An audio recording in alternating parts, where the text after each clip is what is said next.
तो पिछले एपिसोड में हमने देखा जॉम्बिस कैसे खाते हैं, कैसे पीते हैं, कैसे निकालते हैं। ये सारी इन्फॉर्मेशन किम ऑफिसर्स को देता है। ऑफिसर्स उसे 2 साल का टाइम देते हैं वैक्सीन बनाने के लिए। उसके बाद एक रोड पर सीन जाता है जहां पर एक ट्रक के आगे पीछे कार्स जा रही होती हैं, लेकिन रोड पर किसी ने नुकीली चीजें लगाई होती हैं जिसके कारण उनके टायर फट जाते हैं और एक आदमी कार से उतरता है और ये और कोई नहीं मीनू होता है। मीनू कहता है तो इसे जल्दी से खत्म करते हैं। और अब आगे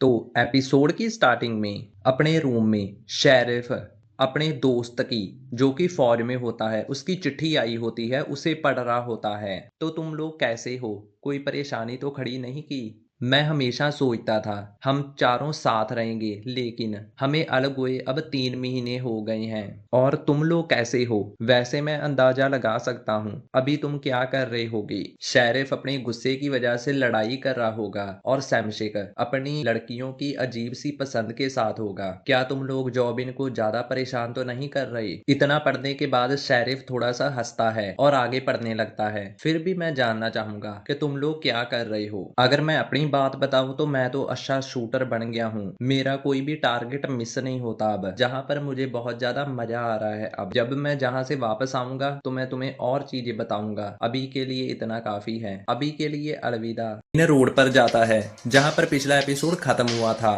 ट्रक और कार के टायर फटने के बाद उन्हें वहीं पर रुकना पड़ता है। किम कार के अंदर ही बैठा होता है और बोलता है, क्या हुआ? उसके साथ वाला पर्सन बोलता है, मैं अभी नीचे उतर कर देखता हूँ। वो सिक्योरिटी गार्ड नीचे उतर कर टायर की तरफ देखता है और बहुत ज्यादा हैरान होता है और बोलता है, ये तो कार को रोकने वाला जाल है, लेकिन जहां पर किसने लगाया होगा? वेट, कहीं ऐसा तो नहीं जो ट्रक के अंदर है, ये सब कुछ उसके लिए किया गया हो। इससे पहले जिस सिक्योरिटी गार्ड्स को इन्फॉर्म कर पाता, एक पीछे से अटैकर आता है और इसके पीछे से अटैक करके इसको जमीन में चिपका देता है। साइड में मीनू स्टाइल से सिगरेट पी रहा होता है। उसके और साथी गैंगस्टर अटैक करने के लिए सिक्योरिटी गार्ड्स पर भागते हैं। वो एक साथ सभी अटैक कर देते हैं सिक्योरिटी गार्ड्स पर और साथ में बोल रहे होते हैं, इससे पहले ये गन्स का यूज करें, इन्हें नॉकआउट कर दो। सभी लोग इनके कमजोर हिस्सों पर अटैक करो। अगर ये मर भी जाते हैं तो हमें कोई परवाह नहीं है। 2 सिक्योरिटी गार्ड कार में ये सब देख रहे होते हैं और उनमें से एक बोलता है, ये कोई आम गैंगस्टर नहीं लग रही, और वो दोनों अपनी कार से बाहर आ जाते हैं। पहला सिक्योरिटी गार्ड दूसरे सिक्योरिटी गार्ड से बोलता है, तुम जल्दी से हेडक्वार्टर में बैकअप के लिए फोन लगाओ। इससे पहले कि वो फोन लगा पाता, सीधा उसके सिर में नाइफ घुस जाती है। दूसरा सिक्योरिटी गार्ड ये देखकर बहुत ज्यादा हैरान होता है। इससे पहले वो कुछ कर पाता, मीनू आता है और उसके भी एक पंच मारकर उसे भी नॉकडाउन कर देता है।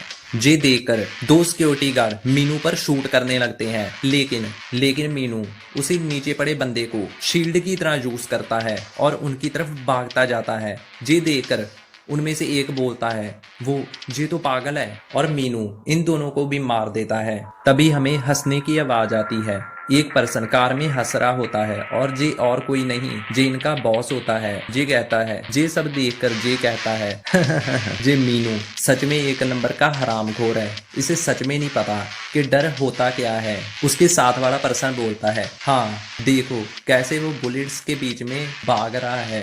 नहीं, ये भी कहना गलत होगा, अगर हम सही से कहें तो वो उड़ रहा है। आगे बैठा पर्सन जो कि बॉस का राइट हैंड बोलता है, बॉस जी आपके लिए कितना ज्यादा जरूरी था कि आप खुद जहां पर आए हो ये सब देखने। उसका बॉस बोलता है, हाँ तुम तायांग ग्रुप के चेयरमैन को तो जानते हो ना, है ना?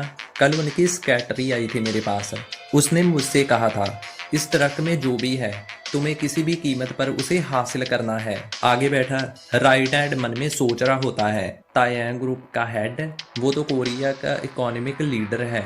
अगर वो आदमी ना होता तो आज मानाबाई क्लैन कहीं भी दिखाई ना देती। उसकी वजह से अभी भी मानाबाई क्लैन बची हुई है। राइट हैंड अपने बॉस से पूछता है, बॉस, क्या आपको पता है उस ट्रक में क्या है? उसका बॉस बोलता है, मुझे इस चीज से घंटा फर्क नहीं पड़ता, मुझे तो बस पैसों से मतलब है, और तुम भी इतने सवाल मत पूछो, अपने काम से काम रखो। राइट हैंड कहता है, ठीक है सर। राइट हैंड मन में सोचता है, जे पक्का कोई बहुत ही ज्यादा खतरनाक प्लान बना रहे हैं, इंटरेस्टिंग, मजा आएगा। उसके बाद मीनू के आदमी मीनू से कहते हैं, हमने जहाँ पर पूरी सफाई कर दी है ब्रदर, ट्रक भी हमारे कब्जे में आ गया है। मीनू कहता है, ग्रेट जॉब, और ट्रक को जल्दी से चेक करो। उसके आदमी मीनू से कहते हैं, ब्रदर, ये ट्रक कोई आम ट्रक नहीं है, इसको पासवर्ड से खोला जा सकता है, इसमें पासवर्ड लगा हुआ है। दूसरा पर्सन कहता है, अबे यार, हमने सभी को मार दिया है, हमें एक बंदे को तो छोड़ देना चाहिए था, पासवर्ड ही पूछ लेते। यार मैं आपको एक चीज और बता दूं, मीनू के आदमी मीनू को ब्रदर कहकर ही बुलाते हैं। जे इतनी रिस्पेक्ट मीनू की क्यों करते हैं, जे हमें आगे पता चलेगा। दूसरा पर्सन कहता है, हम पूरे ट्रक को ही ले चलते हैं। मीनू को कहता है, नहीं, इसमें जीपीएस हो सकता है, वो हमें ट्रैक कर लेंगे।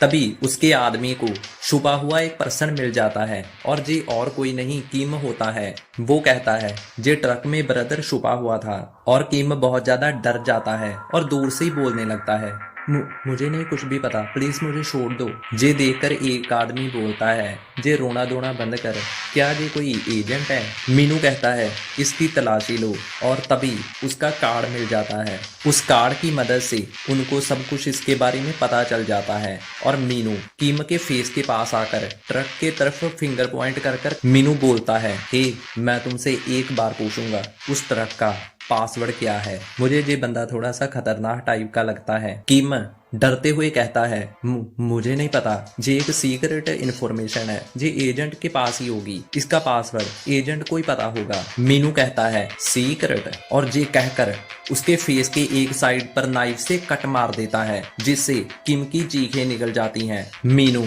उसके फेस के पास आता है और कहता है, तुम सच में उसका पासवर्ड नहीं जानते। किम की दर्द की वजह से हालत खराब हो चुकी होती है और वो चिल्ला रहा होता है, प्लीज प्लीज मुझे बचा लो, प्लीज सेव मी। किम आगे कहता है, तुम उस ट्रक को नहीं खोल सकते। और यार, मीनू को बहुत ज्यादा गुस्सा आ गया होता है, और मीनू उसके फेस के दूसरी तरफ ही कट मार देता है, जिससे किम की चीखें निकल जाती हैं, और मीनू को कहता है, प्लीज तुम उसे नहीं खोल सकते, तुम्हें नहीं पता उसके अंदर क्या है, तुम उसे कंट्रोल नहीं कर पाओगे।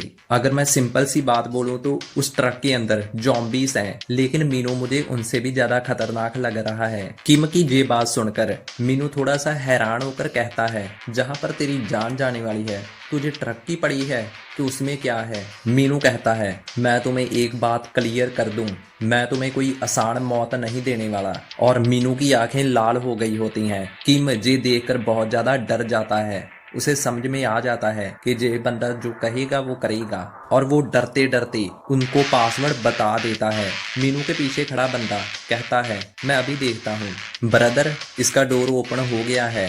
तभी एक बंदे की आवाज सुनाई देती है, हे मीनूगो, इतनी देर से तुम क्या बात कर रहे हो? और जे और कोई नहीं, जे बॉस का राइट हैंड होता है। क्या तुम जहाँ पर पुलिस का वेट कर रहे हो, कब पुलिस आएगी और हमें उठाकर ले जाएगी? राइट हैंड मीनू के पास आता है और उसके पास आकर कहता है, सीरियसली मीनूगो, तुम मेरे बिना कुछ नहीं कर सकते। मीनूगो, तुम्हें अभी बहुत कुछ सीखने की जरूरत है। मीनूगो का एक बंदा उसकी तरफ बढ़ने लगता है, लेकिन मीनूगो उसे रोक लेता है। मीनूगो के सारे बंदे उसके सामने झुककर खड़े होते हैं और बोल रहे होते हैं, उफ, जे बॉस का राइट हैंड कब से कार में बैठा था, जब डेंजरस पार्ट था तब जे बाहर नहीं आया कार से, और अब आ गया है जब सब कुछ हमने क्लियर कर दिया है, सारा क्रेडिट अब जे ले जाएगा। और राइट हैंड ट्रक के पास जाकर उसका दरवाजा पूरा खोल देता है और मन में सोच रहा होता है, मैं भी तो देखूं ऐसा क्या है इसमें जो इतने बड़े बड़े लोग इसके पीछे पड़े हैं। मुझे नहीं लगता अगर मैं देख लूंगा कोई प्रॉब्लम किसी को होगी। तो गाइस, यहीं पर हमारा एपिसोड खत्म हो जाता है। तो नेक्स्ट एपिसोड में जॉम्बीज की भी एंट्री होने वाली है, फिर देखने में मजा आएगा। गैंगस्टर टिकते हैं जहाँ जॉम्बीज है। इस वीडियो में टारगेट रखते हैं 10 लाइक का। वैसे मुझे पता है होने तो है नहीं, लेकिन फिर भी रख देते हैं।